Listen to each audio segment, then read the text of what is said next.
Adapun sesungguhnya pertolongan kita ialah datang dari Allah Bapa pencipta langit dan bumi, Allah yang setia, yang tidak pernah meninggalkan perbuatan tangannya. Turunlah atas kita sekalian damai sejahtera dari Tuhan Yesus Kristus di dalam persekutuan kita dengan Roh Kudus. Amin. Silakan duduk. Tuhan Yesus Kristus, puji nama Tuhan. Kita bertemu kembali dalam rumah Tuhan di tempat ini untuk kita hari ini bersama-sama memperingati hari kematian Tuhan Yesus, hari Jumat Agung. Dalam melalui ibadah ini kita benar-benar sungguh-sungguh menaikkan syukur betapa Tuhan yang sudah mau mati, menderita buat kita, yang sangat mengasihi kita. Kita patut bersyukur kepadanya. Kita akan bersama-sama memulai ibadah kita dengan kita angkat satu pujian, karya terbesar.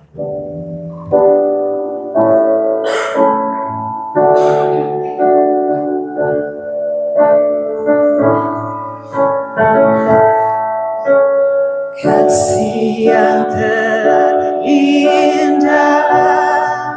hati yang mulia, hati yang mulia.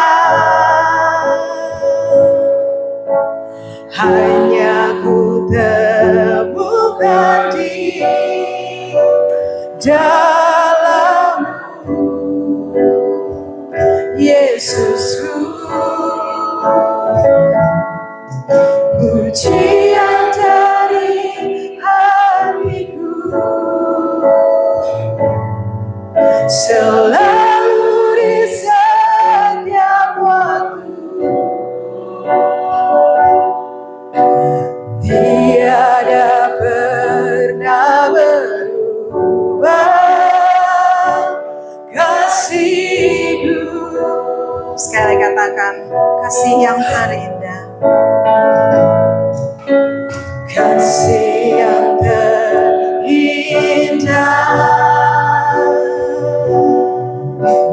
hati yang mulia.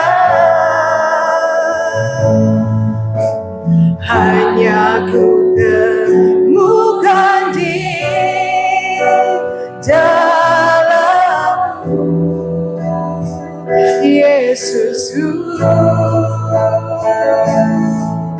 Pujian dari hatiku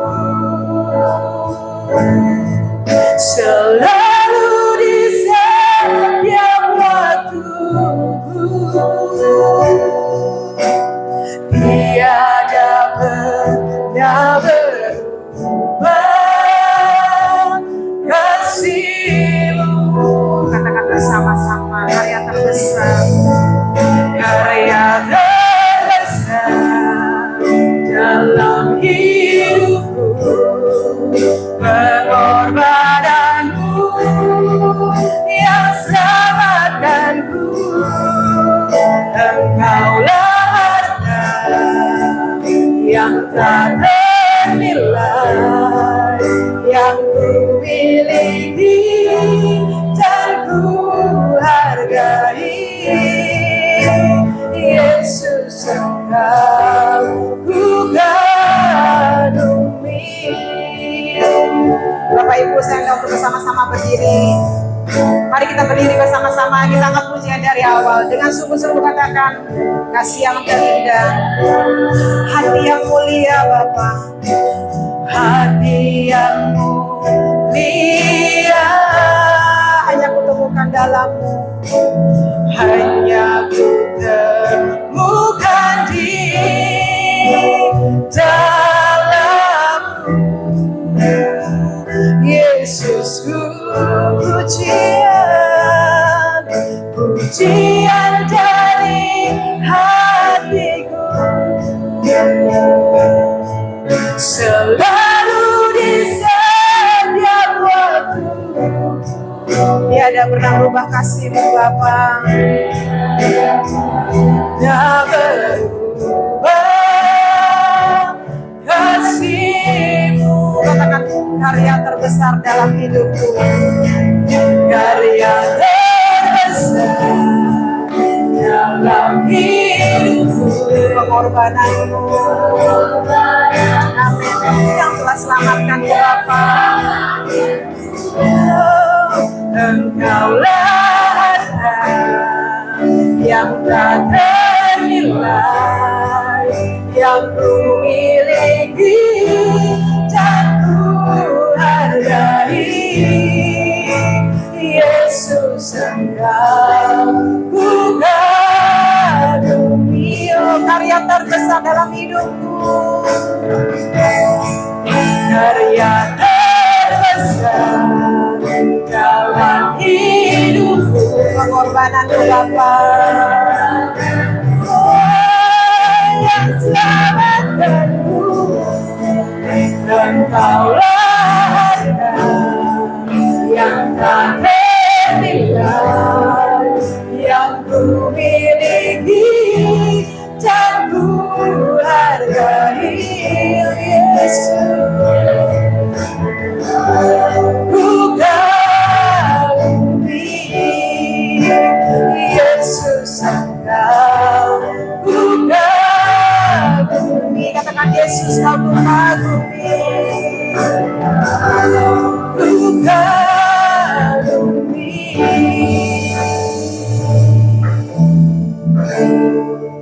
Mari kita bersatu dalam doa. Sungguh besar pengorbananmu bagi kami ya Bapa. Pengorbananmu ya Yesus untuk kami semua. Orang-orang yang seharusnya mati binasa di dalam neraka karena dosa-dosa kami. Tapi kami bersyukur untuk kasih setiamu, kasihmu yang luar biasa. Engkau mau mati, Engkau mau menderita untuk kami semua ya Yesus. Terima kasih, terima kasih. Betapa besar kasihmu bagi kami ya Bapa. Betapa besar kasihmu bagi kami ya Yesus. Engkau rela menderita untuk kami semua. Hari ini kami bersyukur, kami boleh beribadah bersama-sama. Ya Bapa, biarlah seluruh kehidupan kami mau serahkan sepenuhnya ke dalam tangan kuasa-Mu. Seluruh pergumulan kami, seluruh masalah kami, apapun yang terjadi dalam kehidupan kami, biarlah kami selalu percaya bahwa Engkau selalu ada buat kami dan Engkau selalu menolong kami. Penderitaan telah Engkau derita ya Yesus. Apalagi hanya permasalahan-permasalahan kami, Engkau pasti akan memberikan jalan keluar buat setiap kami. Terima kasih Bapak, terima kasih. Kami semua yang sudah hadir di tempat ini, siap untuk memuji dan memuliakan nama Tuhan. Siap untuk memberikan yang terbaik bagimu ya Bapak. Terima kasih Bapak, terima kasih. Kami mau serahkan ibadah kami ini mulai dari awal hingga akhirnya, biar Tuhan Yesus yang pimpin dan memberkati kami. Di dalam nama Tuhan Yesus Kristus, Allah kami yang hidup, kami berdoa. Amin. Ada sukacita Bapak Ibu?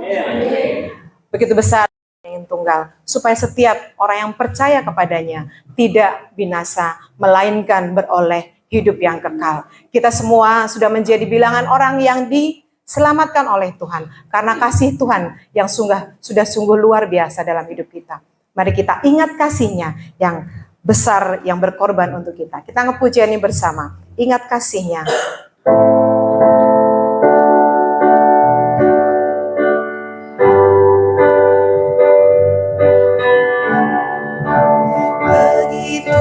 Besar kasih Bapa, Kau berikan anak yang tunggal. Di saat aku percaya, kasih menyelamatkan, kasih menyelamatkanku, bukan sebagai tapi penyelamat yang berkorban untuk diriku. Kau terus kasih menyelamatkanku, ingat kasih-Nya, ingat kasih-Nya yang mengubah hidupku. Ingat kasih-Nya yang selalu ada. Kasih Yesus, kasih Yesus, kasih Yesus. Lagi ingat pilur-Nya,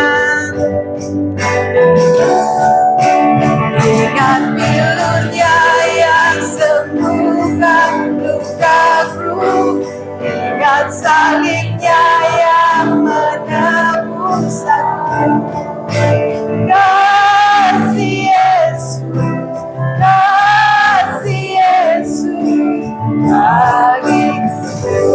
yang dari awal. Begitu besar kasih-Mu Bapa, begitu besar kasih-Mu Bapa.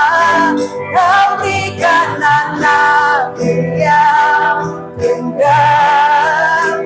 Di sana ku percaya kasih menyelamatkanku, bukan sebagai hakim dunia, tapi penyelamat yang berkorban untuk diriku kau tebus.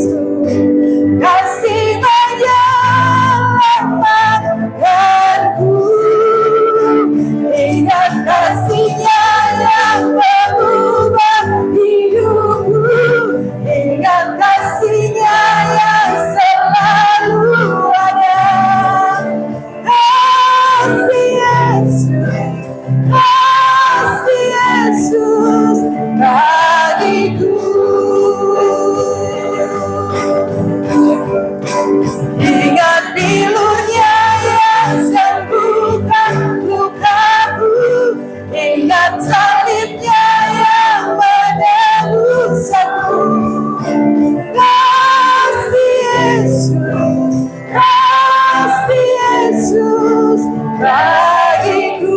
Sekali lagi katakan, ingat kasih-Nya, ingat kasih-Nya yang mengubah hidupku, ingat kasih-Nya yang selalu ada. Amin. Kasih Yesus bagi kita, kasih Yesus bagiku. Ingat pilur-Nya yang sembuhkan luka kita, ingat pilur-Nya yang sembuhkan lukaku, ingat pilur-Nya yang amin. Kasih Yesus, kasih Yesus, kasih Yesus bagiku.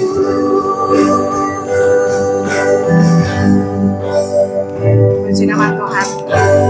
Biar dalam keadaan apapun kita selalu ingat akan kasih Tuhan yang luar biasa dalam kehidupan kita. Amin. 3. Aku percaya kepada Allah, Bapa yang Maha Kuasa, Khalik langit dan bumi, dan kepada Yesus Kristus, Anaknya yang tunggal Tuhan kita, yang dikandung dari Roh Kudus, lahir dari anak darah Maria, yang menderita sengsara di bawah pemerintahan Pontius Pilatus, disalibkan, mati dan dikuburkan, turun ke dalam kerajaan maut. Pada hari yang ketiga, bangkit pula dari antara orang mati, naik ke surga, duduk di sebelah kanan Allah, Bapa yang Maha Kuasa, dan dari sana Ia akan datang untuk menghakimi orang yang hidup dan yang mati. Aku percaya kepada Roh Kudus, gereja yang kudus dan am, persekutuan orang-orang kudus, pengampunan dosa, kebangkitan daging, dan hidup yang kekal. Amin. Silakan duduk kembali, Bapak Ibu. Telah kulihat bukti kasih-Mu, Kau menderita gantikanku. Dengan darah-Mu Kau selamatkanku, kini ku hidup menyenangkan-Mu. Katakan bersama-sama sekali lagi. Telah kulihat bukti kasih-Mu, Kau menderita gantikanku.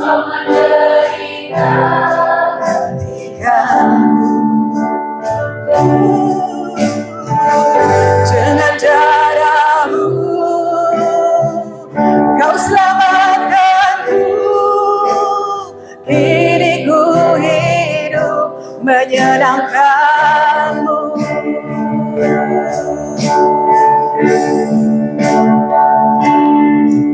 Terlalu besar kasih-Mu Bapa, pengorbanan yang Kau berikan bagi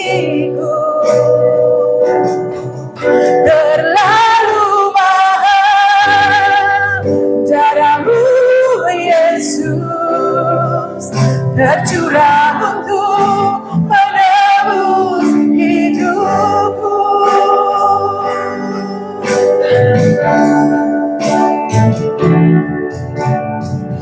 Telah kulihat bukti kasih-Mu, bukti kasih-Mu. Kau menderita gantikanku. Amin. Gantikanku. Dengan darah-Mu Kau selamatkanku. Kau selamatkanku.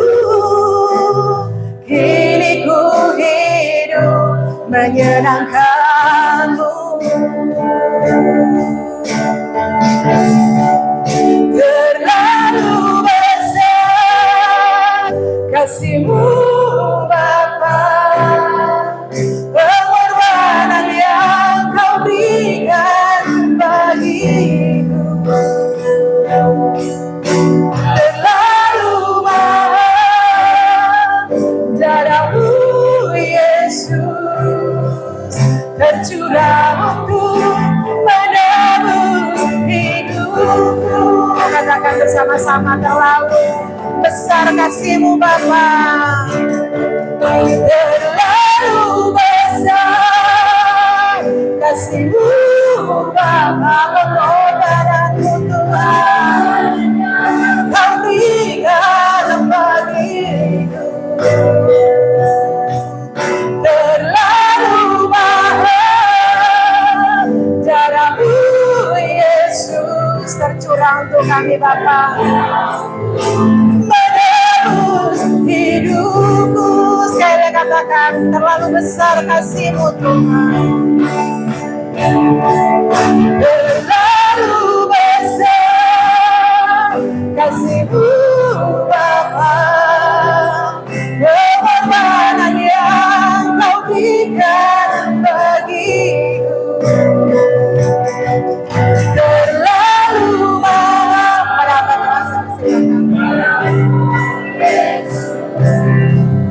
tercurah untuk menebus hidupku. Tercurah untuk menebus hidupku.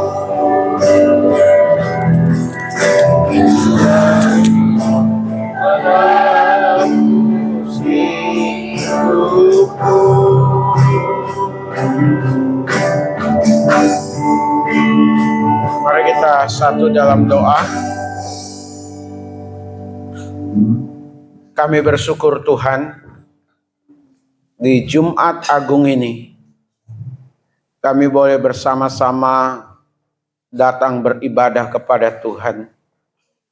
Kami yakini Tuhan Yesus ada di tengah-tengah kami, menyambut, memulihkan, dan terus memberkati kehidupan kami. Di pertengahan ibadah ini Tuhan, kami akan membaca dan merenungkan firman-Mu. Tolong singkapkan itu semua, nyatakan itu semua bagi kami, supaya kami mengerti dan sungguh-sungguh hidup di dalamnya. Karenanya urapi hamba-Mu dalam pengurapan yang baru, supaya kehadiran hamba sungguh-sungguh boleh dipakai Tuhan untuk menjadi berkat. Karenanya waktu ini kami pertaruhkan sepenuhnya ke dalam tangan kasih kuasa Tuhan. Di dalam nama Tuhan Yesus kami berdoa bersyukur. Haleluya. Amin. Salam. Ya, sidang jemaat yang dikasih oleh Tuhan, mari kita melihat firman Tuhan. Tadi sudah dibaca, Bapak Ibu, di Yesaya pasalnya yang ke-53, kalau tadi ayat 1 sampai ayatnya yang ke-12, tapi kali ini kita hanya baca ayatnya yang ke-5 saja, sidang jemaat.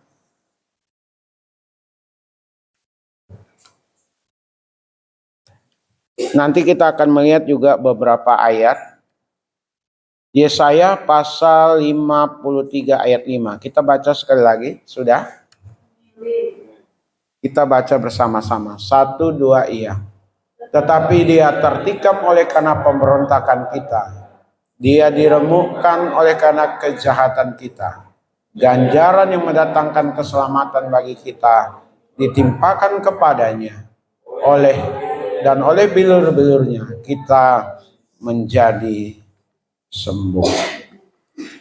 Sidang jemaat yang dikasih oleh Tuhan, kemarin, maksudnya minggu lalu, kita membahas tentang pergumulan Yesus di Taman Getsemani, yaitu terkait dengan doa. Maka minggu lalu dibahas tentang doa satu-satunya cara yang ampuh dalam menghadapi pergumulan hidup. Tuhan Yesus semasa hadir di tengah-tengah dunia sebagai manusia, dia mengalami pergumulan yang begitu berat karena dia tahu dengan pasti bagaimana dia akan menjalani proses dari awal penangkapan, pengadilan, penyiksaan, hingga penyalipan. Maka dia berdoa, Tuhan kalau boleh, Bapa begitu, kalau boleh biarlah cawan ini lalu daripadaku. Maksudnya tidak dijalani. Tapi Tuhan Yesus tetap dia mencari kehendak Allah. Maka bagian yang kedua minggu lalu itu, doa satu-satunya cara yang ampuh untuk tidak jatuh dalam pencobaan dan sekaligus mencari kehendak Allah dalam menghadapi pergumulan hidup. Nah, hari ini sidang jemaat, gereja mengenal dengan Jumat Agung. Ya, hari Jumat tidak seperti hari-hari biasa yang sudah lewat setiap Jumat, dan juga Jumat di bulan-bulan yang akan datang berbeda. Maka hari ini disebut sebagai Jumat Agung. Nah, dalam membahas Jumat Agung, kita lanjut kepada kematian yang tidak biasa. Sidang jemaat. Jadi Jumat Agung, kematian yang tidak biasa. Karena di Jumat Agung ini kita memperingati akan hari kematian Tuhan Yesus di atas kayu salib. Setiap orang pasti mengalami kematian. Siapapun itu. Apakah itu pejabat, apakah orang biasa, tetap akan mengalami kematian. Berbeda dengan Tuhan Yesus. Kematiannya bukan kematian yang biasa. Ya. Bukan kematian yang sia-sia. Kalau kita melihat bagaimana proses kematian Tuhan Yesus, baik dalam bacaan maupun kita tonton yang direkayasa dalam bentuk film begitu ya Bapak Ibu, seolah-olah kematian Yesus itu sia-sia. Ya, dunia menganggap seperti itu. Dia seorang pemimpin tapi harus mati dengan cara tersiksa, dengan cara menderita. Seolah-olah dia gagal sebagai pemimpin, tapi mengalami kematian. Dan orang bisa biasa atau bisa juga mengatakan itu sangat tragis. Apakah demikian sidang jemaat tentang kematian Yesus? Sama sekali tidak. Karenanya kalau kita perhatikan tadi, di dalam kitab Yesaya 53 ayat yang kelima, nanti Bapak Ibu juga lihat di dalam 2 Korintus 5 ayat 21, bagaimana kematiannya karena kita itu Bapak Ibu. Yesus mati bukan karena dosanya, karena Yesus tidak pernah akan berbuat dosa. Saya ulangi ya, Yesus mati bukan karena dosanya, bukan karena kesalahannya, bukan karena pemberontakannya, bukan karena sesuatu yang melanggar hukum dan tuduhan-tuduhan lainnya. Tapi kematian Yesus itu karena Bapak, Ibu, dan saya. Ya. Di dalam Yesaya 53 ayat 5 tadi dikatakan di sana, dia mati karena pemberontakan kita. Dia mati karena kejahatan kita. Yang seharusnya Bapak, Ibu, dan saya, kita semua, karena dosa kita, kitalah yang harus mati. Setiap orang yang bersalah harus menanggung kesalahannya. Setiap orang yang melanggar hukum harus menerima pertanggungjawaban dari pelanggarannya. Ada konsekuensinya, ada resiko yang harus diambil, diterima, dijalani. Misalnya orang yang kedapatan membawa narkoba. Dia sebagai agen narkoba. Dia sebagai pengedar narkoba. Ditangkap. Diproses. Di Kapolsek, Kapolres, baru naik nanti ke pengadilan. Pada saat naik ke pengadilan, dia harus mempertanggungjawabkan apa yang dia perbuat sebagai barang bukti. Gak akan mungkin orang tuanya yang dipenjara. Gak mungkin saudaranya yang akan dipenjara. Tidak akan mungkin keluarganya yang akan dipenjara. Siapa berbuat, dia yang bertanggung jawab. Tetapi tidak demikian dengan Yesus Kristus, sidang jemaat. Yesus Kristus, dia mati karena pemberontakan kita. Kata memberontak itu adalah tindakan dengan sadar melawan Allah. Dari akar kata pasya atau pesa, itu ya bahasa Ibraninya, memberontak, melanggar secara sengaja, membangkang terhadap otoritas Allah. Itu yang dilakukan oleh manusia. Ya, dari sejak zaman Adam, Hawa, hingga hari ini Bapak Ibu. Tuhan sudah menetapkan manusia harus menyembah Dia, harus memuliakan Dia, harus menyenangkan Dia, harus hidup di dalam tuntunannya. Tapi manusia memilih dengan sadar jalan yang dia pilih bertentangan dengan kehendak dan rencana Tuhan. Melawan, memberontak. Dan setiap melawan, setiap pemberontakan, setiap ketidaktaatan harus dipertanggungjawabkan. Seharusnya kita yang menanggung akibat dosa atau kesalahan kita.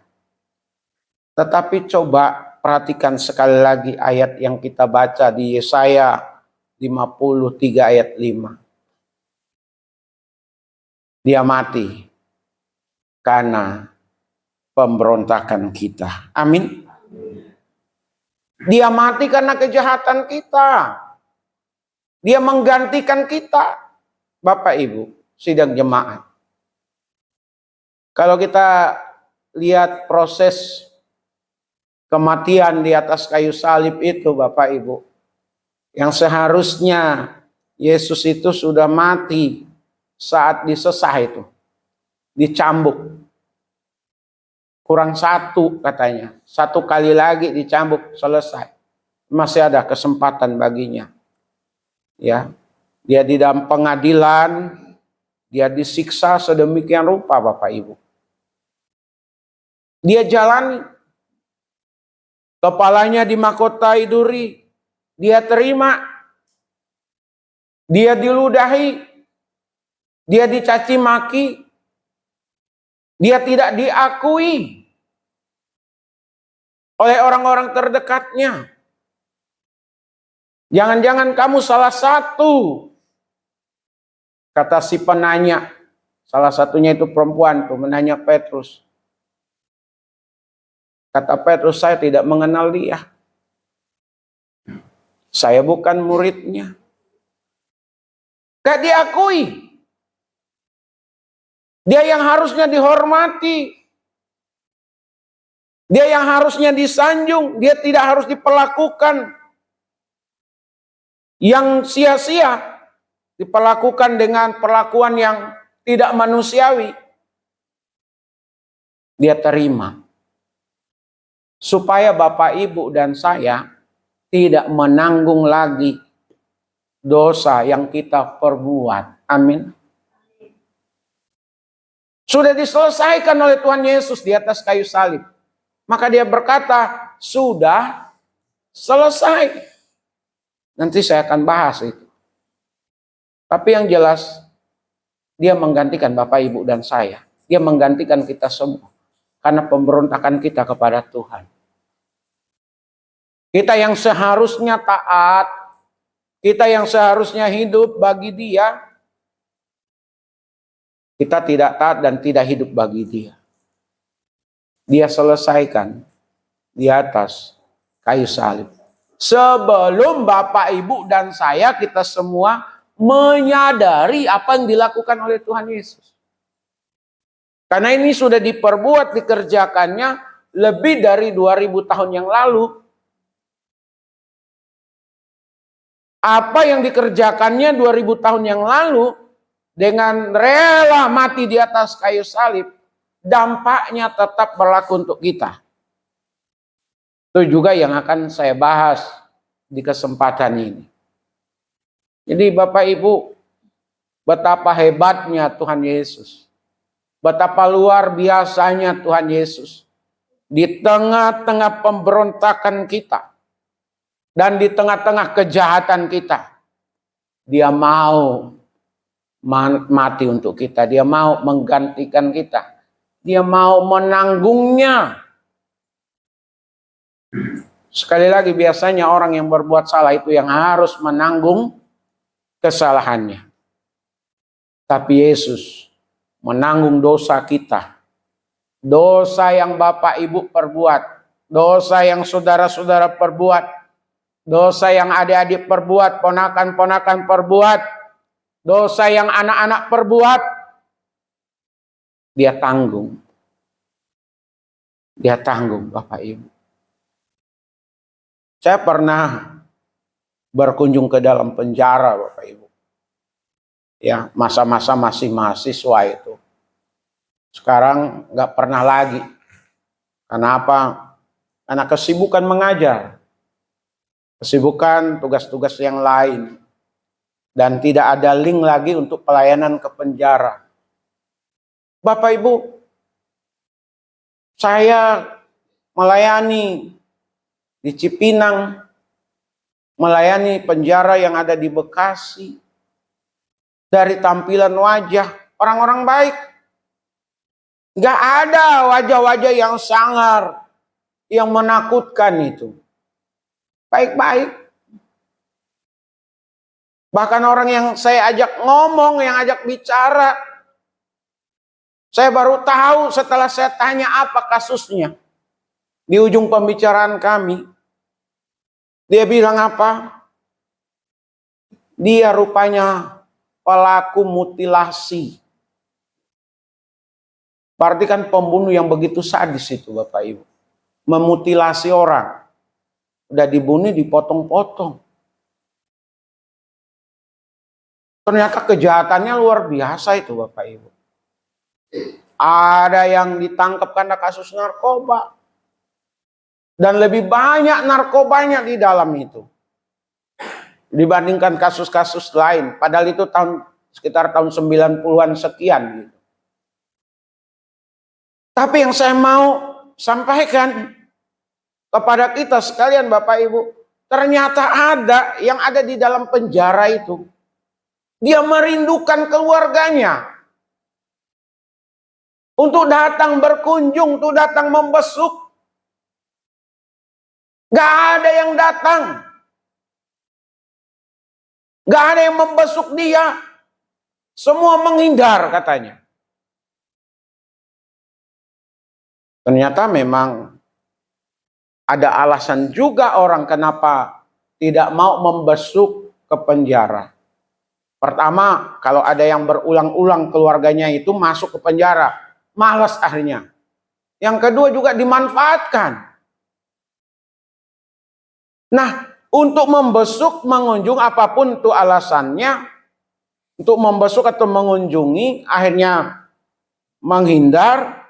Bagaimana kalau keluarga yang menggantikan? Saya yakin pasti tidak mau. Membesuk saja nggak mau, apalagi menggantikan Bapak Ibu. Misal kalau ada keluarga yang dipenjara, digantikanlah. Gak usah lama-lama, seminggu. Dari vonis 4 tahun, 3 tahun, atau setahun. Seminggu lah keluarga menggantikan siapa gitu. Anak di penjara, bapaknya lah gantikan seminggu. Saya yakin pasti tidak mau kalau ada sistem pergantian seperti itu Bapak Ibu. Pasti nggak mau. Karena siapa berbuat, dia yang bertanggung jawab. Tetapi Yesus, Bapak Ibu dan saya, kita semua melakukan dosa, pemberontakan, ketidaktaatan karena kejahatan kita juga. Dia mau nanggung kita. Maka Bapak Ibu harus bersyukur itu. Dosa kita sudah ditanggung, kita sudah dibebaskan dari hukuman. Karena upah dosa adalah maut. Upah dosa adalah kematian, dan kematian itu ditanggung oleh Tuhan Yesus. Ada kata kejahatan itu, awan atau awah, membengkok, menyimpang, atau keadaan yang tidak bermoral. Itu bicara kejahatan itu. Tadi kan bicara tentang pemberontakan, tapi ini kejahatan ini bicara moral. Moral yang rusak Bapak Ibu. Keadaan secara sadar melakukan hal-hal yang tidak berkenan, tidak hanya tidak berkenan kepada sesama, tetapi juga kepada Tuhan. Ya. Ada satu suku di Indonesia, kalau tidak salah di Sulawesi, itu saya lupa nama sukunya, itu kawin antar keluarga itu. Ya. Kawin antar saudara gitu. Ayah anak, ibu anak, kakak, adik. Coba nanti cari di YouTube tuh ada itu. Wah, itu sudah dianggap biasa. Tapi kalau kita lihat moral saat ini Bapak Ibu, sampai siapa itu pengarang lagu rock? Iwan Fals. Ya. Urus saja moralmu katanya. Jadi takaran ukuran moral udah tidak lagi menjadi perhatian. Itulah manusia Bapak Ibu. Jahat yang harusnya baik, yang harusnya kerana yang benar, yang harusnya jadi contoh, yang harusnya jadi teladan, yang harusnya berkata sopan, yang seharusnya ada sopan santun di sana, karena bicara moral, etika, semuanya kacau. Di atas itu kedengaran Bapak Ibu.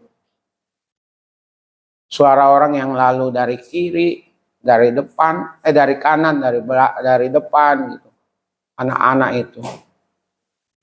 Dan sekali waktu dalam minggu-minggu ini, kata goblok, maaf ya saya ngomong gitu ya, goblok, jalan lagi nggak berapa langkah, goblok, jalan berapa langkah lagi, goblok.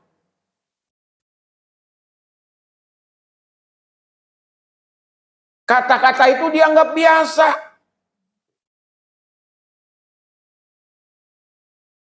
Kalau di rumah kan ada Lili sama Lala itu Bapak Ibu. Kalau dasar Lili, dasar Lala namanya.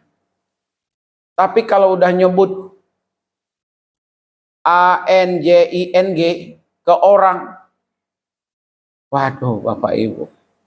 Dan itu dianggap biasa.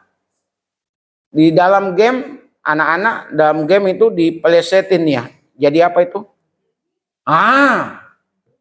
Kelihatannya sopan itu anjir gitu ya. Tapi itu fakta realita. Lebih daripada itu ada.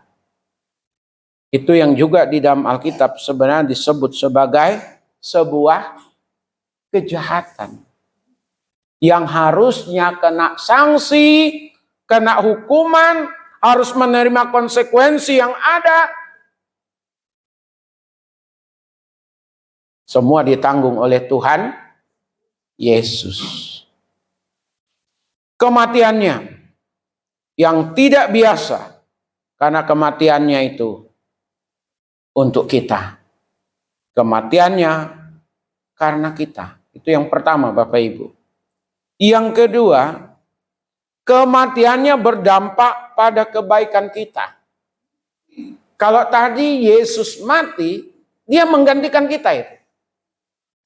Tapi yang kedua ini, kematiannya membawa dampak, mendapatkan kebaikan, membawa kebaikan untuk kita, Bapak Ibu. Sidang jemaat. Ya, masih di dalam Yesaya 53 ayat 5 itu. Tetapi dia tertikam oleh karena pemberontakan kita. Dia diremukkan oleh karena kejahatan kita. Ganjaran yang mendatangkan keselamatan. Kematiannya berdampak pada kebaikan kita. Yang pertama apa? Keselamatan kita, Bapak Ibu. Yang kedua, kesembuhan kita. Ya. Keselamatan. Apa sih itu selamat, Bapak Ibu? Ada yang bisa kasih tahu kepada saya? Selamat kebebasan dari hukuman. Salam. Maka ada selamat pagi, selamat siang, selamat sore, selamat malam. Berharap apa itu? Berharap semua dalam keadaan baik, dalam keadaan damai, sejahtera, dalam keadaan dibebaskan nantinya dari hukuman dosa, tidak ke neraka, tapi ada di sorga. Nah, apakah ini bicara kata selamat ini bicara nanti saja di sorga, Bapak Ibu? Tidak.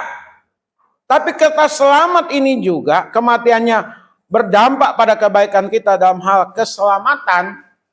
Ada damai sejahtera. Ada kebahagiaan di tengah-tengah keadaan yang sulit, di tengah-tengah pergumulan, di tengah-tengah tekanan. Tapi ada damai, ada ketenangan. Bukan kepanikan. Bukan kegelisahan, bukan keresahan, bukan kekhawatiran. Tenang. Karena ada siapa? Ada Tuhan. Keselamatan. Dampaknya memberi keselamatan bagi kita. Jaminan.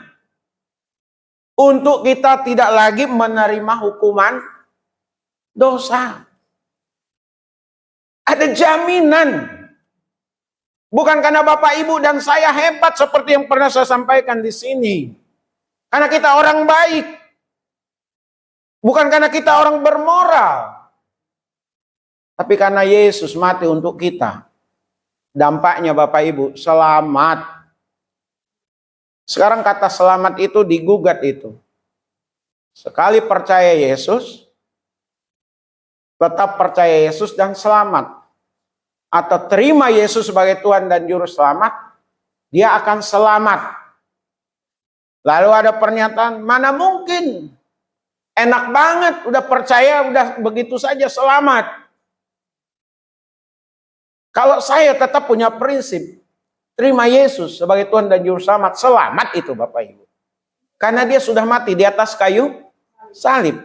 Karena keselamatan itu bukan Bapak Ibu dan saya yang mengerjakannya. Tapi sudah ditanggung oleh Tuhan, sudah dikerjakan oleh Tuhan Yesus. Tapi yang konyolnya, saya mau pakai kata istilah konyol, banyak orang Kristen, banyak di antara kita yang belum meyakini sepenuhnya bahwa hidup ini sudah dijamin, sudah diberikan garansi keselamatan dari Yesus. Ragu-ragu, nggak yakin.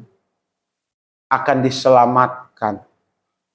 Gak yakin karya Yesus itu menuntaskan supaya Bapak Ibu dan saya kita jemaat Tuhan selamat. Jadi ini yang saya harus sampaikan kepada kita, percaya Yesus. Terima dia sebagai Tuhan dan Juru Selamat menjalani kehidupan ini. Sekali selamat tetap selamat. Karena orang yang sudah menerima keselamatan daripada Tuhan Yesus, dia akan berusaha menunjukkan kehidupan yang jauh lebih baik. Amin. Yang jauh lebih bermoral. Yang jauh lebih di atas rata-rata dalam segala hal. Bukan hidup sembrono, bukan hidup asal-asalan. Bukan hidup sembarangan. Karena dia sudah menghargai, tanpa Yesus dia nggak akan mungkin selamat. Jadi dampaknya Bapak Ibu, dari kematian Yesus di atas kayu salib itu, yaitu adanya keselamatan. Jadi Bapak Ibu harus yakin, jemaat di sini dari anak-anak sampai kita orang tua, orang dewasa. Kita harus yakin, kita ini orang-orang yang sudah diselamatkan oleh kematian Yesus di atas kayu salib. Jangan mau diperdaya, jangan mau ditipu daya dengan narasi-narasi yang tidak bisa dipertanggungjawabkan. Karena ini ditulis oleh tertulis dalam Alkitab, Bapak Ibu. Ya. Kesembuhan. Kesembuhan ini bicara tentang pemulihan rohani, tentang pengampunan dosa, tentang hubungan dengan Allah yang dipulihkan. Dampaknya. Dulu Bapak Ibu kalau kita mau ikut perjanjian lama, Bapak Ibu dan saya itu tidak terhitung itu. Sebagai orang yang diselamatkan tidak terhitung sebagai umat Allah. Sebab yang terhitung sebagai umat Allah itu adalah umat pilihan, itu adalah siapa? Bangsa Israel. Abraham, Ishak, Yakub. Yakub melahirkan 12 anak. Dari 12 anak ini menjadi suku-suku. Jadi 12 suku bangsa. Dari awalnya 75 orang menjadi ribuan. Maka otomatis mereka diusahakan untuk dibatasi dan dimusnahkan. Maka di zaman Musa lahir, anak laki-laki tidak boleh hidup. Semua dibunuh. Kecuali Musa dengan cara Tuhan melalui orang tuanya. Ya. Laki-laki yang dewasa, laki-laki yang siap bekerja, diperas tenaganya. Biar supaya sakit dan lain sebagainya. Tapi setelah mereka keluar dari Mesir, mereka membentuk sebuah bangsa dengan mengikuti aturan yang Tuhan buat. Tuhan memilih bangsa Israel itu supaya lewat bangsa Israel, bangsa-bangsa lain bisa percaya kepada Tuhannya atau Allahnya bangsa Israel. Tapi Israel gagal dalam hal ini Bapak Ibu. Dia menjadi sebuah bangsa yang eksklusif. Jadi semua orang gak bisa masuk ke dalamnya. Siapapun itu gagal untuk bisa dimenangkan oleh bangsa Israel menjadi umat Tuhan. Maka dalam doa mereka bersyukur mereka bangsa Israel bukan sebagai bangsa asing. Karena kalau bangsa asing itu bangsa yang jadi bangsa yang menjadi bangsa yang dimurkai oleh Tuhan. Nah, kembali ke sini tadi Bapak Ibu. Kesembuhan batin dikerjakan oleh Tuhan Yesus dalam kehidupan kita. Amin. Kesembuhan batin, kesembuhan rohani kita, kesembuhan sakit penyakit kita, dan juga Bapak Ibu hubungan kita dengan Dia dipulihkan. Amin. Jadi apa? Kematian yang pertama itu adalah kematiannya karena kita, kedua kematiannya berdampak pada kebaikan kita. Apa yang pertama? Keselamatan. Yang kedua, kesembuhan. Masih ada beberapa bagian lagi Bapak Ibu. Saya harap tenang ya. Yang ketiga, kematiannya membuktikan atau menunjukkan betapa Allah mengasihi kita. Itu dalam Roma pasal 5 ayat 8. Coba Bapak Ibu di atas siapa ya? Di atas. Debbie coba tampilkan Roma 5 ayat 8.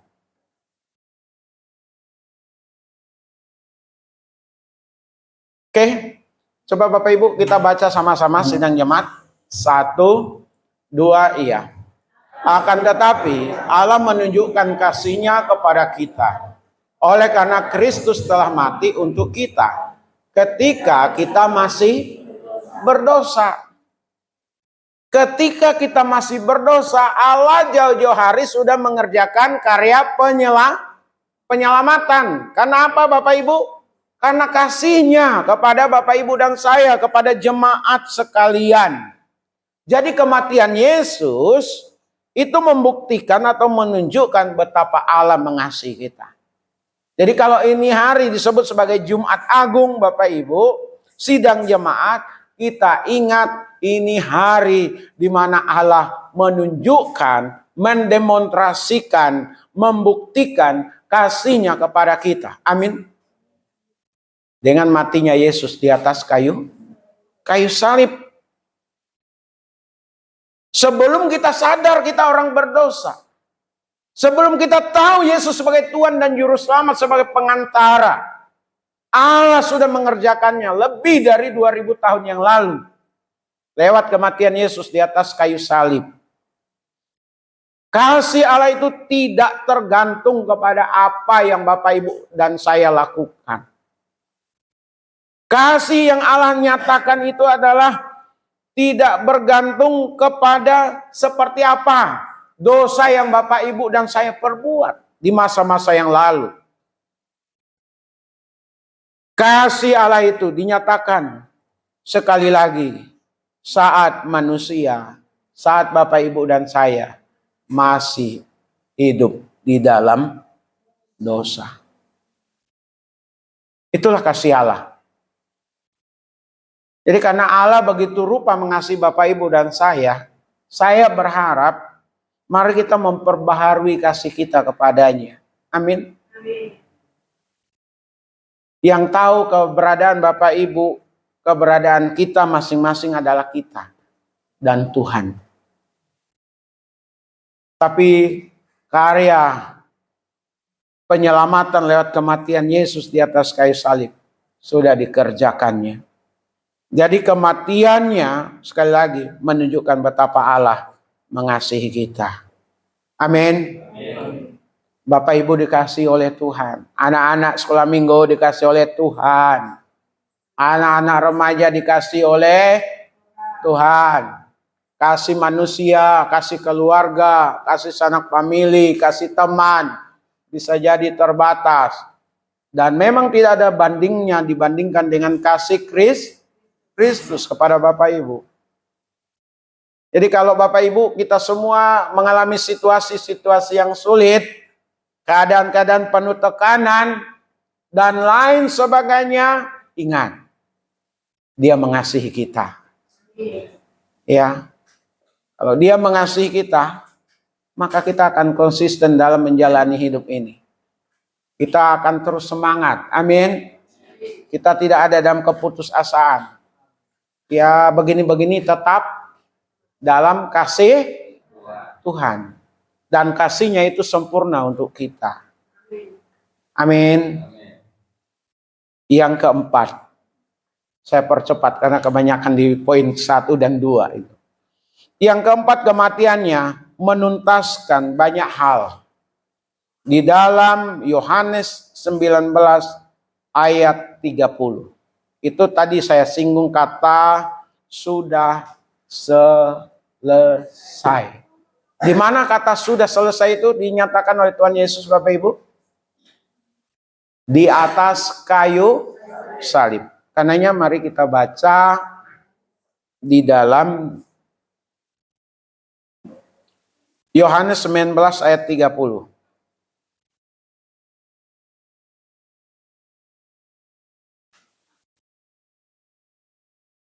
Oke, kita baca. Sesudah Yesus meminum anggur asam itu, berkatalah ia, sudah selesai. Lalu ia menundukkan kepalanya dan menyerahkan nyawanya. Kata yang digunakan itu adalah tetelestai. Tetelestai. Artinya sesuatu atau suatu tindakan yang sudah selesai masa lalu, tetapi hasilnya tetap berlaku sampai hari ini, sampai sekarang ini. Itu yang dikatakan oleh Tuhan Yesus. Misi keselamatan. Yesus mengerjakan karya penyelamatan bagi kita. Dia lahir, oke, yang kita peringati sebagai hari apa? Natal. Lahir, lalu memasuki usia yang ke-30 tahun, dia memilih para murid. Berapa murid Tuhan Yesus? 12. Satu orang gagal. Siapa yang gagal sebagai pengkhianat? Yudas Iskariot. Maka pada saat ada di Taman Getsemani, siapa yang aku cium? Itulah dia, itulah Yudas. Ya, karya penyelamatan, dia ditangkap di Taman Getsemani. Sampai ada satu muridnya yang mengambil pedang, menatak salah satu telinga, dia tebas cuman kena ke telinga. Dari salah seorang apa tuh? Tentara. Diambil oleh Tuhan Yesus telinganya, ditempel ulang. Pulih. Maka Tuhan Yesus menyatakan siapa yang membalas atau melakukan dengan kekerasan, dengan pedang akan menuai juga dengan kekerasan, dengan pedang. Jadi tidak boleh melakukan hal yang seperti itu. Yesus akhirnya ditangkap. Dibawa ke pengadilan agama. Pengadilan agama itu imam-imam, Bapak Ibu. Zaman itu ada imam-imam orang Yahudi itu yang bertugas untuk menjaga hukum Taurat, menjaga ajaran ritual-ritual keagamaan dan meneliti ini orang menyimpang atau tidak. Itulah para imam. Mereka mengadili Yesus. Tapi mereka tidak bisa langsung membunuh karena ada hukum yang lebih tinggi lagi. Karena mereka ada di bawah kekuasaan Romawi. Maka dibawalah Tuhan Yesus ke Pontius Pilatus. Pontius Pilatus mendapati Yesus tidak ada kesalahan apapun. Maka dikembalikan lagi. Imam-imam bawa kepada Herodes. Herodes tanyai. Tidak ada jawaban. Dan dia mengambil kesimpulan gak ada kesalahan. Herodes gak mau mengadili. Akhirnya dibawa kepada Pontius Pilatus. Pontius Pilatus berpikir ya udahlah. Gak apa-apa. Siapa tahu dengan habis dihajar, dihukum, ya, disiksa, hati imam-imam itu timbul belas kasihan. Diserahkanlah kepada Algojo. Maka dicambuk di sana. Cambukannya itu dengan mata cambukan yang melukai. Jadi masuk ke dalam daging, waktu ditarik itu menyobek itu. Nyobek dagingnya. Udah. Setelah disiksa, dibawa. Diperlihatkan kepada banyak orang. Bapak Ibu. Waktu dibawa kepada banyak orang, Pilatus berkata, setiap akhir tahun, siapa saja dikasih remisi untuk orang-orang jahat. Jangan-jangan hukum di Indonesia itu meniru hukum Romawi begitu ya. Saya bukan orang hukum jadi nggak paham itu. Ada istilah remisi, pembebasan bahkan. Waktu diperhadapkan antara Yesus dan Barabas, siapa yang kalian mau bebaskan? Bebaskan Barabas, tapi Yesus tetap harus disalibkan. Dan pada saat disalibkan itulah menuju penyalipan, maksud saya semakin menjadi jadi.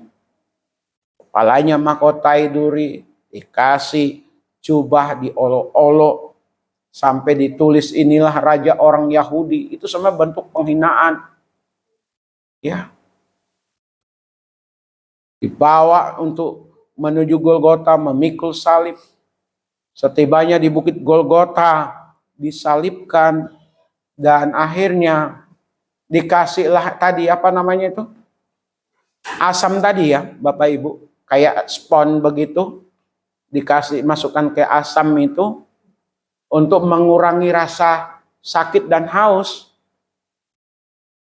Tapi Tuhan Yesus nggak mau minum. Nggak mau menerima itu. Maka dikatakan sudah selesai. Artinya misi karya dia untuk menyelamatkan manusia itu sudah selesai. Tuntas. Termasuk nubuatan di perjanjian lama yang di dalam kitab Yesaya. Kitab Yesaya ini ratusan tahun sebelum kejadian Yesus disalib ini. Menubuatkan tentang Yesus yang akan mengalami penyalipan mati di atas kayu salib. Digenapi di dalam diri Yesus. Dan nubuatan itu pun sudah selesai. Hutang dosa pun sudah selesai. Kemenangan yang justru dicapai. Amin. Mari kita tepuk tangan untuk Tuhan, Bapak Ibu. Sudah selesai.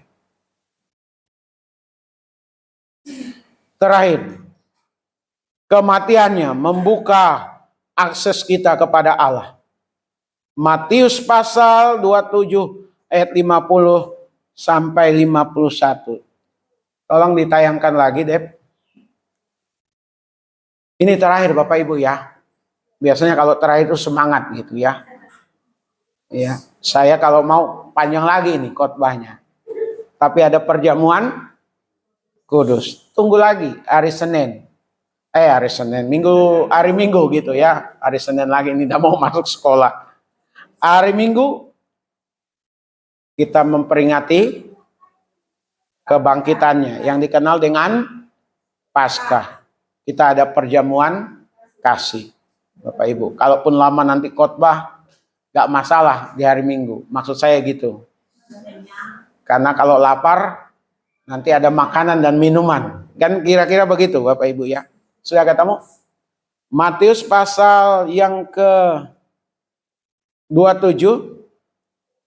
ayat yang ke-50 dan 51. Sudah ketemu?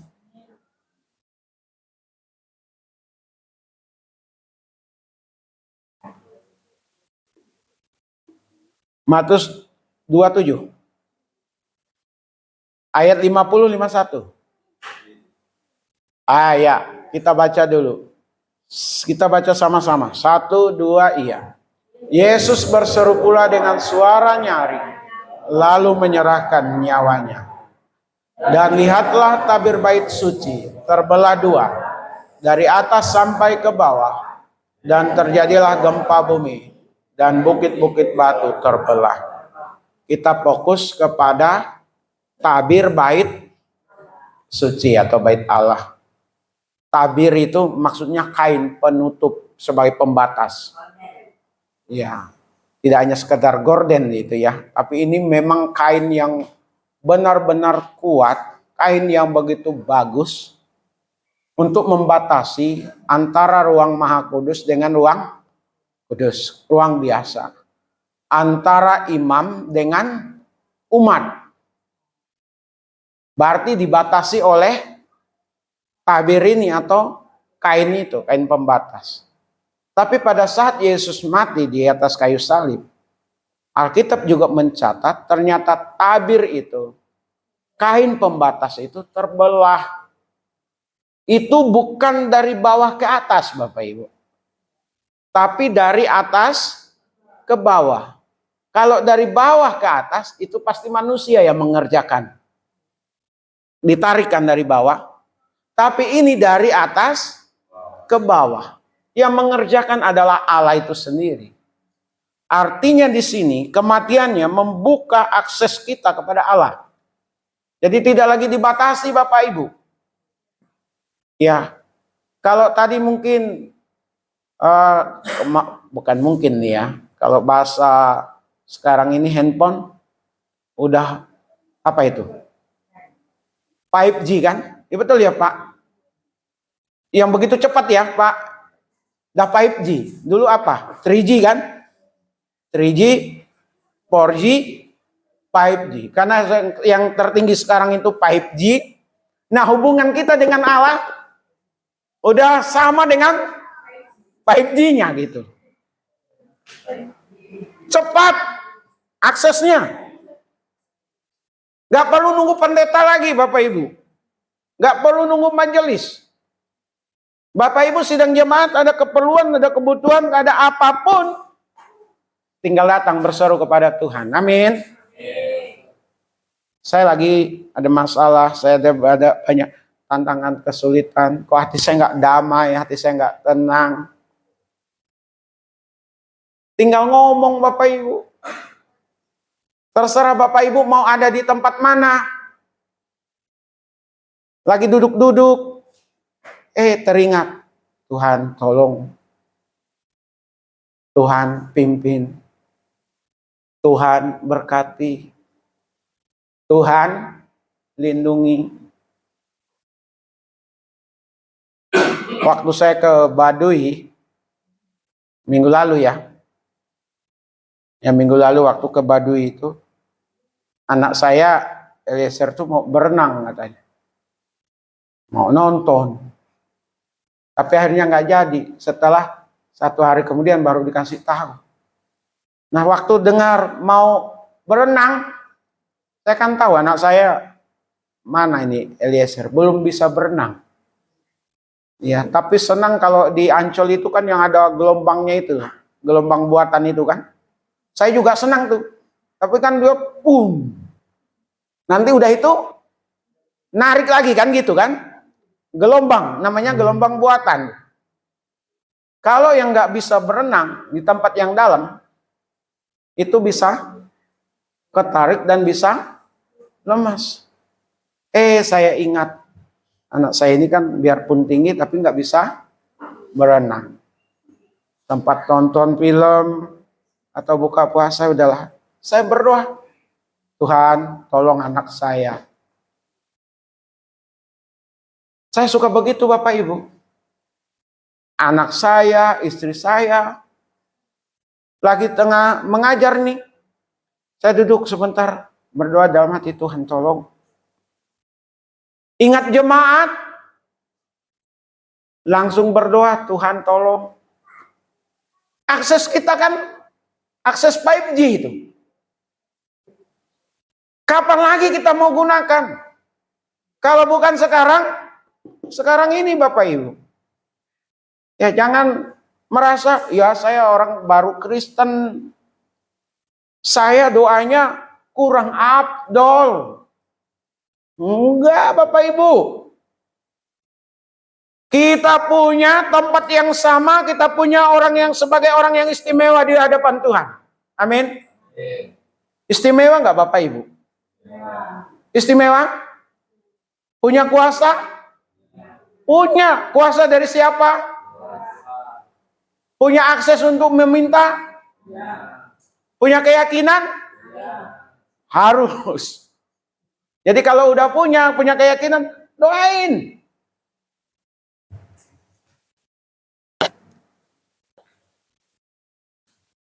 Ada pengalaman Bapak Ibu. Teman. Anak pertamanya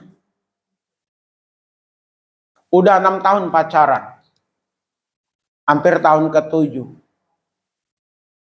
Tapi mamanya nggak setuju ini. Lalu minta tolong sama saya, Pak Pendeta, bantu doa dong.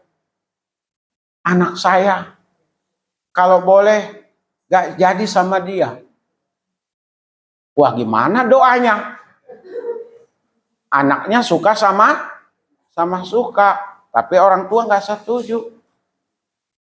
Saya minta hikmat dari Tuhan. Saya berdoa. Ternyata Bapak Ibu, ini kisah nyata ini.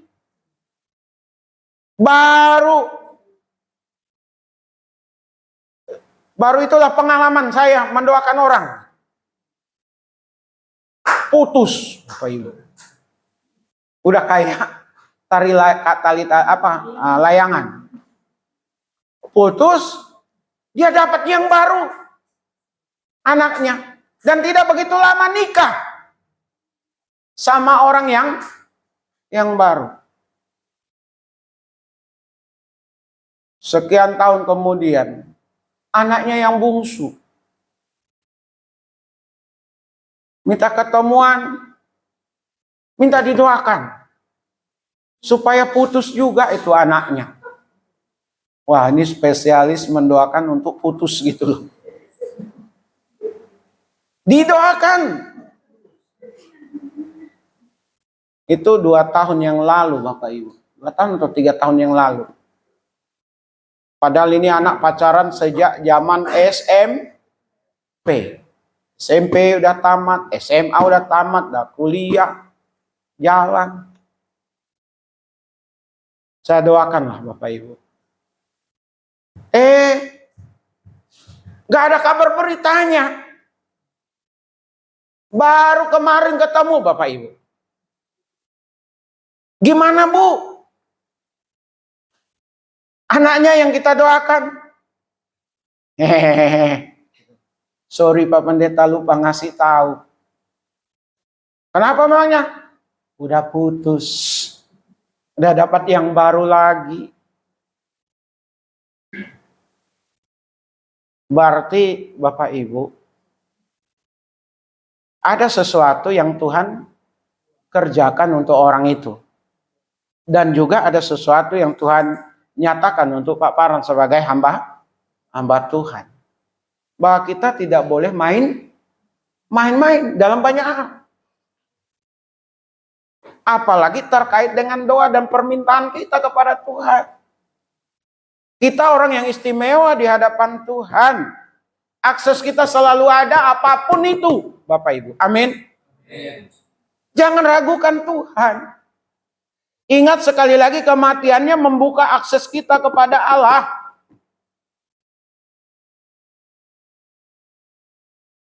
Ya, ini ibarat kalau Telkomsel itu, maaf ya saya pakai istilah itu ya Pak Amin ya. Telkomsel berarti ada menaranya kan gitu ya. Kalau ada jaringan tapi tidak ada menara penangkap sinyal, bisa ada nggak sinyal di daerah itu? Nggak ada. Boleh nggak kita katakan Yesus itu sebagai menaranya? Boleh. Jadi mulai hari ini, karena kematiannya membuka akses kita kepada Allah, perbaiki hubungan kita dengan Dia. Amin.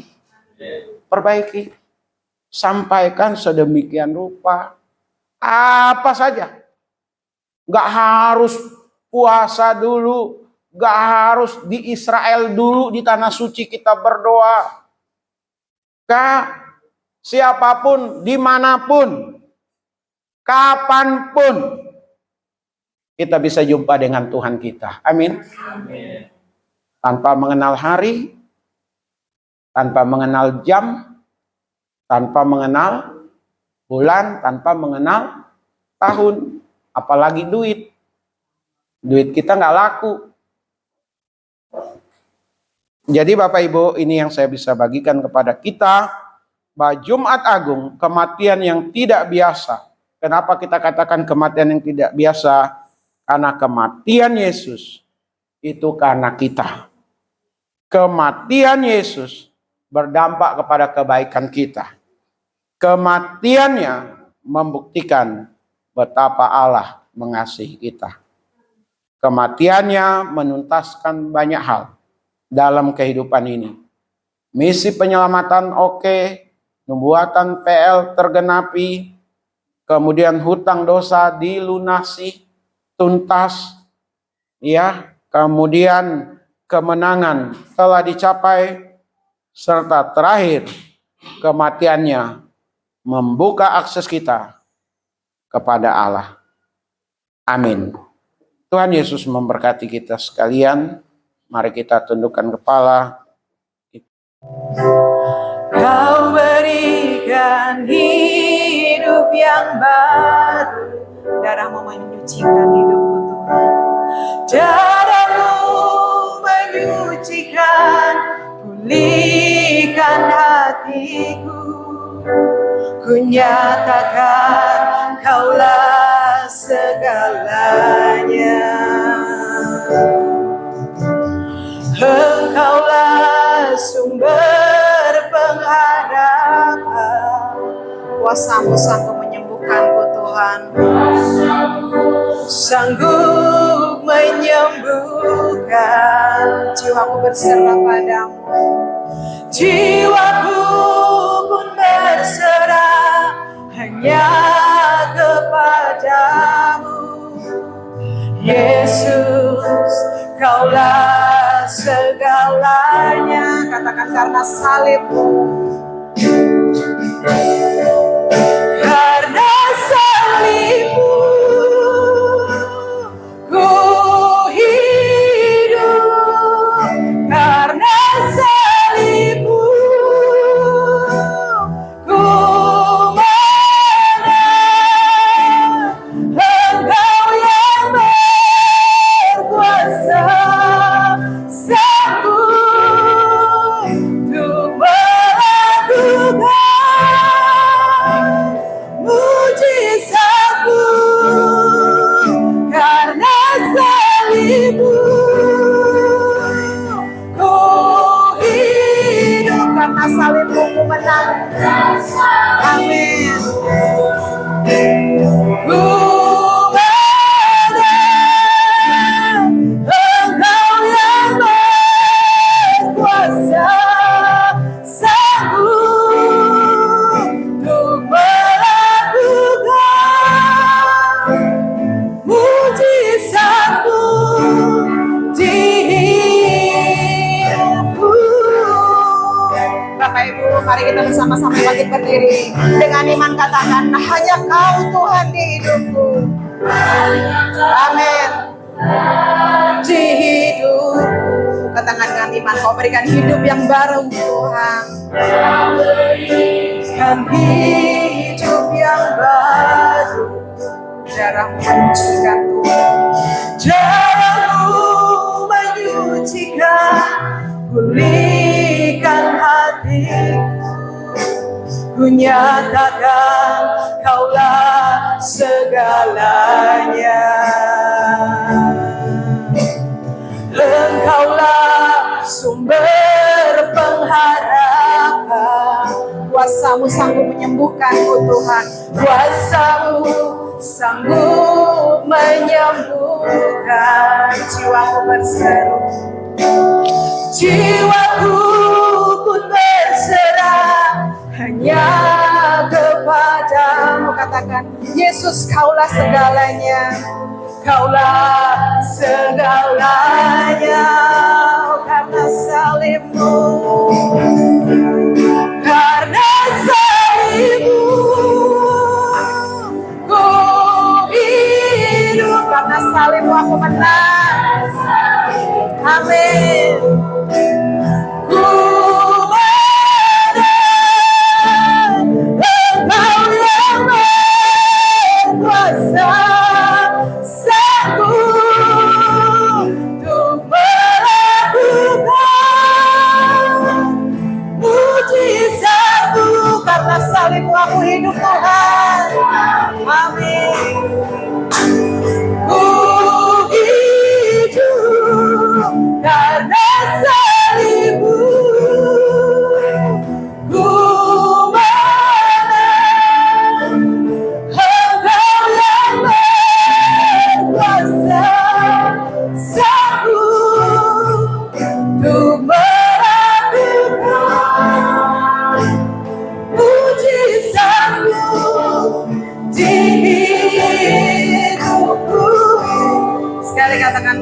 bersungguh-sungguh karena salib-Mu Tuhan. Karena salib-Mu ku hidup. Katakan dengan penuh imanku Tuhan, karena salib-Mu aku menang Tuhan. Kau yang berkuasa dalam hidupku Tuhan. Amin. Mujizat kami terima Tuhan. Melakukan mujizat-Mu karena salib-Mu, karena salib-Mu ku hidup, karena salib-Mu ku menang. Engkau yang berkuasa, sanggup untuk melakukan mujizat-Mu di hidupku. Pada amat Tuhan sepersilakan. Kami bersyukur karena kami dipilih oleh Tuhan. Kami bersyukur karena kami menyambut pilihan itu. Sehingga kami terhitung sebagai umat-umat Tuhan yang mewarisi janji-janji Tuhan di dalam kehidupan ini. Selama kami hidup di dunia ini, janji itu terus ada untuk kami imani, untuk kami yakini. Karenanya Bapa di sorga, kami berdoa untuk kami semua yang ada di tempat ini. Teruslah kami diperbaharui dari waktu ke waktu dalam pengenalan takut akan Tuhan. Semakin hari semakin baik. Dan kami boleh menuju kepada gambaran Kristus, serupa dengan Kristus dalam setiap hal dari segala sisi kehidupan kami. Yang tentu saja tidak mudah. Tapi kami percaya Roh Kudus akan membantu kami, menolong kami. Yang tidak mudah itu akan Tuhan mudahkan. Di kesempatan ini kami juga bersyukur untuk firman-Mu yang telah diperdengarkan kepada setiap kami. Biarlah firman Tuhan ini menjadi bagian dalam kehidupan kami, yang kami boleh ingat, yang kami boleh bagikan kepada orang lain. Lewat keyakinan kami yang ada ini, orang lain juga boleh percaya kepada Engkau sebagai Tuhan dan Juru Selamat. Bapa, berkati jemaat-Mu pribadi lepas pribadi. Yang sakit Tuhan jamah, Tuhan sembuhkan. Yang berkekurangan Tuhan cukupkan, Tuhan pelihara dari waktu ke waktu. Dan kami berharap keadaan semakin baik, keadaan semakin baik, keadaan semakin baik Tuhan. Karena ada Tuhan di pihak kami. Jangan ada kecemasan, ketakutan, kekhawatiran yang berlebihan dalam diri kami. Bahkan kalau boleh Tuhan, itu ditiadakan dalam diri kami.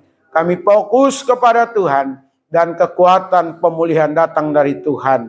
Kami berdoa Tuhan untuk masa depan anak-anak dari sidang jemaat-Mu, cucu-cucu dari sidang jemaat-Mu, dari kami semua. Sungguh diberkati Tuhan, menjadi generasi yang tangguh, generasi yang kuat, generasi yang memberkati, generasi yang jadi contoh, generasi yang dipakai untuk kemuliaan Tuhan. Kami berdoa yang lemah iman, sekali lagi dikuatkan, dipulihkan Tuhan. Untuk melihat kepada kemuliaan Tuhan. Yang sakit sekali lagi Tuhan, pulihkan. Seperti Pak Tony, seperti Pak Canyang, Pak Charles, dan yang lain-lain yang tidak kami sebutkan satu persatu. Kesembuhan sempurna datang daripada Tuhan Yesus. Terima kasih apa yang dikerjakan, diusahakan oleh sidang jemaat-Mu. Sekecil apapun itu Tuhan, hamba berdoa dari tempat ini, dibuat Tuhan berhasil, dibuat Tuhan berhasil, dibuat Tuhan berhasil. Yang tertutup jalannya, jalan berkat, Tuhan bukakan pintu berkat baru. Terima kasih, biarlah damai sejahtera, keluarga lepas keluarga, tetap ada, saling mengasihi, saling peduli satu terhadap yang lain, terus bertumbuh berkembang dalam tiap-tiap keluarga, tiap-tiap rumah tangga, dan juga untuk gereja Tuhan di tempat ini. Terima kasih yang tidak hadir hari ini, tetap dalam lawatan Tuhan, tetap dalam berkat-berkat Tuhan, dan minggu selanjutnya boleh datang beribadah bersama dengan kami. Kami teringat untuk ibadah hari Minggu, lusa Tuhan dalam rangka Paskah, juga ada perjamuan kasih di tempat ini, biar semua berlangsung dengan baik. Jemaatmu tetap rindu beribadah kepada Tuhan. Terima kasih, sebentar kami akan tinggalkan tempat ini untuk kembali ke rumah masing-masing. Yang dekat, yang jauh, ada selalu dalam perlindungan penyertaan Tuhan. Inilah doa kami hanya kepada Tuhan Yesus. Kami berdoa dan bersyukur. Haleluya. Amin. Mari kita sama-sama mengucapkan doa Bapa kami. Bapa kami yang di sorga, dikuduskanlah namamu, datanglah kerajaanmu, jadilah kehendak-mu di bumi seperti di sorga.